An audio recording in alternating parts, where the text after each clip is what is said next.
If not, then what else? Hey everyone, today we'll be talking about if-else conditions. These conditions really build on our knowledge from the if condition section, so make sure you've watched that session or have a good understanding of how an if condition operates. If-else conditions are very similar to if conditions, but here we build in an extra false branch that we can take before moving on with our program.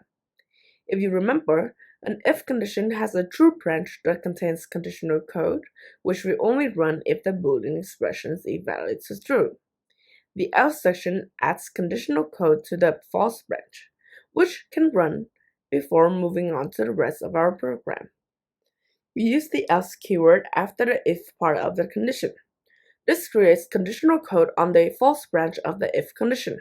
This only runs if the Boolean expression evaluates to false.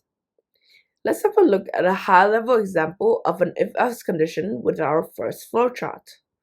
We start at the same point with a Boolean expression, and now from here, we have two paths we can take depending on the outcome of the expressions. We only take one branch before moving on to the rest of our program. That branch will match with the result of the expression, true branch for a true result, and a false branch for a false result.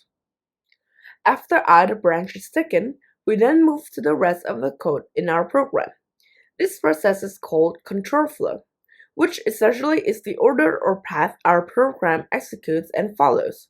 But by introducing these optional branches, we have more options in our program's control flow that it can take. This allows us to create choices the program can take while it's running. Note the careful placement of the curly brackets. We have a set of brackets that defines the true branch code and a set of curly brackets for the else keyword. These brackets are very helpful as they visualize the scope of each section of code on the branches. If-else conditions in practice. Let's have a look at an example of how we can use an if-else condition in practice. Here we have two variables, an int x equals 15 and a boolean multiple 5. Our Boolean expression in the if condition checks if our x variable is evenly divisible by 5, meaning it is a multiple of 5. If our variable has nothing left over when evenly split into 5, we take the true branch and execute the code that sets multiple 5 to true. Otherwise, we take the false branch via the else keyword and set multiple 5 to false. During the running of our if-else condition, our program is tracking which path it is on.